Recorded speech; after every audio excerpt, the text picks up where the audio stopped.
The Skepticism of Settled Society, Traditions Hold on Innovation, by Ravi. Once upon a time in India, there lived a young man named Ravi. He was unlike anyone else in his village. He possessed a keen and inquisitive mind that hungered for knowledge.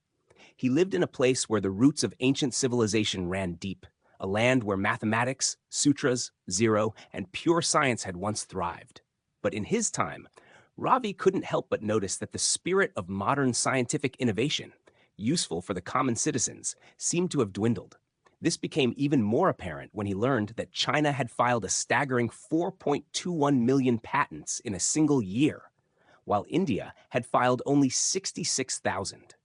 Despite their brain drain, China has managed to maintain a robust innovation ecosystem for several reasons. India, a country known for its agricultural heritage, had seen little development in farming tools and techniques over the years.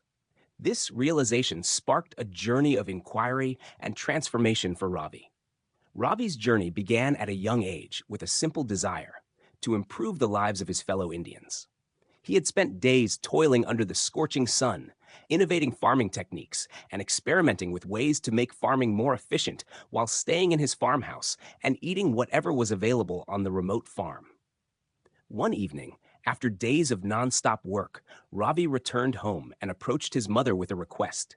He wanted to have a non-vegetarian meal, as he didn't get a good meal for several days. His mother, steeped in tradition, gently rebuffed his request, explaining that it was a Saturday, a day when they refrained from eating non-vegetarian food. Disappointed but understanding, Ravi settled for a simple vegetarian meal, although he remained unsatisfied. This incident planted a seed in his mind, the clash between tradition and innovation.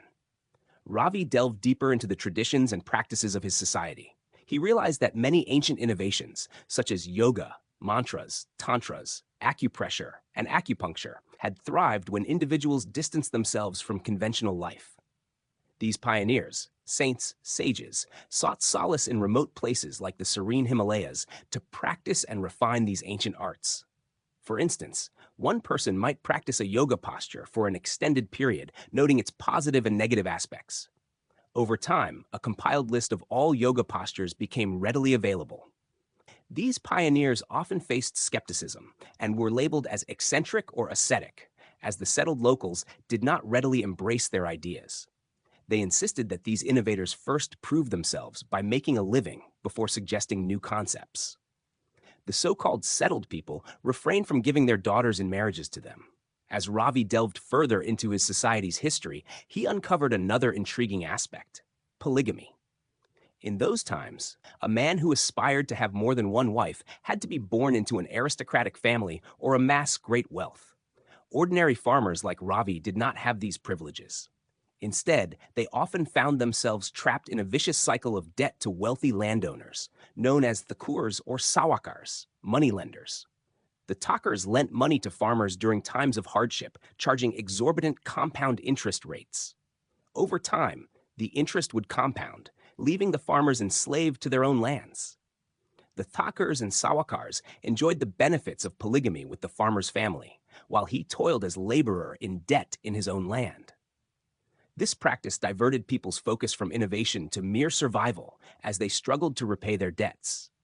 In stark contrast, Ravi understood that in the Western world, individuals had the freedom to stay single within society and enjoy their personal lives without the burden of marriage, if required. They could also enjoy their freedom to eat whatever they desired, similar to how the Chinese embraced diverse culinary choices with whatever available on Earth. This liberation allowed Western individuals to focus on creative and scientific pursuits while living within society. Therefore, they understood the needs of the society and developed gadgets and innovations that made life more comfortable for all. The lost knowledge of the masses. As Ravi continued reflecting on why modern India lagged in innovation, he uncovered yet another crucial reason: the restricted access to ancient knowledge. India was once the cradle of wisdom. The Vedas, Ayurveda, and other scientific texts were created by the great rishis, the scientists and thinkers of their time. They documented medicinal science, mathematics, astronomy, and spiritual laws in Sanskrit centuries before many modern civilizations. But this vast knowledge was not democratized. Instead, these scriptures were guarded by a select few, passed down within limited communities, and not shared freely with the general population. This created a deep divide in knowledge access and halted the natural process of inquiry, experimentation, and innovation that thrives in open systems. Ravi compared this with the medical field in today's world. For instance, a student who completes MBBS or PG, postgraduate medical studies, has many choices. Some become practicing doctors, some establish hospitals, some take up teaching and research, and others push the boundaries of medical science through innovation. That's why modern allopathy has advanced rapidly, producing new drugs, devices, and treatments regularly. In contrast, Ayurveda, though profound and holistic, stagnated over time, not because it lacked potential, but because it lacked openness and adaptation. The ancient Ayurvedic texts were not updated, not debated in public forums, not taught across communities, and thus lost their evolutionary momentum. This realization struck a chord with Ravi. He understood that knowledge locked in vaults and bound by caste or class is a recipe for stagnation. True innovation demands freedom of access, thought, and practice. Ravi decided to be the change he wanted to see in India. He recognized that innovation could coexist with tradition. With unwavering determination, he initiated conversations with his fellow Indians, explaining that embracing new ideas didn't mean rejecting cherished traditions. Slowly but surely, Ravi's passion for innovation began to ignite a spark in the hearts of his neighbors. If we develop a community of like-minded individuals who sought to bridge the gap between tradition and innovation, modern farming techniques that improved crop yields and reduced reliance on talkers, moneylenders, would be developed.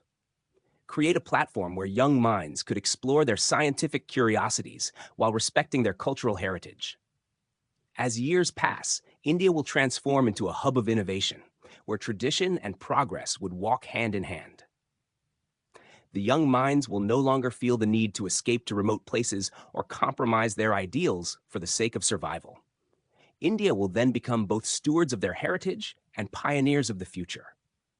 And so, in the heart of India, the tale of development of the village became a story of harmonious coexistence, where the rich tapestry of tradition was interwoven with the vibrant threads of progress.